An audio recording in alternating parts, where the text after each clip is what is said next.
Hello our intelligent learners, आप सभी का स्वागत है हमारी यूट्यूब चैनल पर। और आज हम लर्न करते हैं कुछ डिफरेंट कॉन्सेप्ट जो कि हमें बहुत ज़्यादा हेल्प करेंगे अच्छे मार्क्स गेन करने में, और बहुत ही आसानी से हम इनको लर्न करेंगे। तो रेगुलर हमें ये वर्क करना है अपने छोटे छोटे कॉन्सेप्ट, और जो भी हमारे बुक्स और डेफिनेशन रहने वाली हैं उन सभी को बिना स्किप किए हर दिन आपको ये प्रयास करना है कि जितने भी हम आपको टॉपिक दे रहे हैं वो सारे ही कवर करने हैं। और आप देखेंगे कि आपको पता ही नहीं चलेगा कब आपने इतने ज़्यादा कॉन्सेप्ट, इतनी ज़्यादा डेफिनेशन लर्न कर ली है, वो भी बहुत आसानी से। तो चलिए शुरू करते हैं। हमारा पहला जो कॉन्सेप्ट है वो क्या है, वो है कल्चर कोर। कल्चर कोर जो कॉन्सेप्ट है वो बहुत ज़्यादा इम्पॉर्टेंट है, और इसका मतलब होता है जो भी अपने इन्वायरमेंट में लोग रहते हैं उनका क्या इफ़ेक्ट पड़ता है कल्चर से, और वो कैसे अपने अपने जो भी उनके डेली लाइफ के परिवर्तन होते हैं वो एक इन्वायरमेंट में रहने की वजह से हो जाते हैं। तो जैसे कि खान पान में परिवर्तन हम मौसम के हिसाब से कर लेते हैं। गर्मी में दूसरी तरह के खाना खाते हैं, फिर ठंडी आती है फिर दूसरी तरह के खाने लगते हैं। कपड़े पहनने में परिवर्तन हो जाता है, तो इमीडिएटली हम क्या करते हैं, चेंज करते रहते हैं एनवायरनमेंट में जो भी होता है उसकी वजह से। जैसे कि हम जाड़े में थोड़ा जैकेट वगैरह पहन लेते हैं, गर्मी में हम नॉर्मल कपड़े पहनते हैं, तो उसका बहुत महत्व रहता है कि क्या हो रहा है एनवायरनमेंट में। ठीक है, तो कल्चरल कोड जो कॉन्सेप्ट है वो किसका है, जूलियन स्टीवर्ट का है। अभी आपको सिर्फ मेनली हम यहाँ पे लर्न करा रहे हैं कि किसका है, तो ये है स्टीवर्ट का।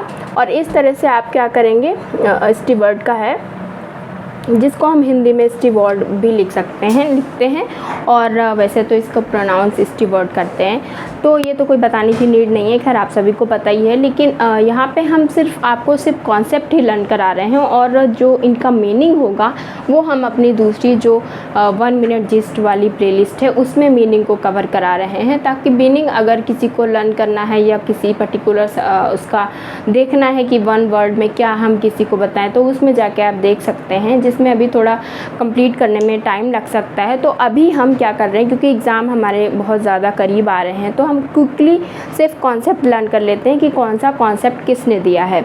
उसके बाद हम क्या करेंगे, मीनिंग को लर्न करते रहेंगे, क्योंकि वो हमारा बाद का काम हो जाता है। और जैसे कि जीडीसी में अभी आप देख रहे हैं कि रिटन एग्ज़ाम होने वाला है, तो उसके लिए वो बहुत काम आने वाला है। और जो ऑब्जेक्टिव एग्ज़ाम है आपके, उसमें आप यही करें, बहुत ज़्यादा टाइम ना देते हुए आप सिर्फ यही लर्न कर लें कि कौन सा कॉन्सेप्ट किसने दिया है। ठीक है, तो ये हो गया जूलियन स्टीवर्ट का। और दूसरा है हमारा कल्चर इकोलॉजी। तो कल्चर इकोलॉजी कॉन्सेप्ट किसका है, तो अभी मैंने इन्वायरमेंट से रिलेटेड बताया था, तो ये भी कुछ कल्चर इकोलॉजी भी इन्वायरमेंट से रिलेटेड है, इसीलिए ये कॉन्सेप्ट किसका है, ये भी जूलियन स्टीवर्ट का है। तो इसे भी आप लर्न कर लें, स्टीवर्ट का है। नेक्स्ट है हमारा कल्चरल सर्वाइवल। कल्चरल सर्वाइवल जो है सांस्कृतिक अवशेष किसका कॉन्सेप्ट है, ये कॉन्सेप्ट जो है वो है टायलर का। और लास्ट कॉन्सेप्ट हमने जो लिखा है कल्चर सेंटर। कल्चर सेंटर का मतलब है सांस्कृतिक केंद्र। यहाँ हम लोग कोर को पढ़ रहे थे, यहाँ हम लोग सेंटर को पढ़ रहे हैं, तो आप इंग्लिश में लर्न करिए ताकि आपको कन्फ्यूज़न ना हो, कोर कह रहा है या सेंटर कह रहा है। तो जब बात होगी सेंटर की तो वहाँ पे हो जाएंगे क्लार्क विस्लर, तो इसमें कंफ्यूज नहीं होना है। अगर सेंटर है तो वो हो जाएगा विस्लर, और अगर कोर है तो वहाँ पे हो जाएंगे आपके Julian Stewart. Okay, I hope आपको कॉन्सेप्ट बहुत ही अच्छे से समझ में आते होंगे, और अगर आप टारगेट करेंगे कि हमें एक दिन में 4 कॉन्सेप्ट लर्न करने हैं, तो आप एक ना एक दिन सारे ही इंपॉर्टेंट कॉन्सेप्ट को लर्न कर लेंगे। Thank you for watching the video.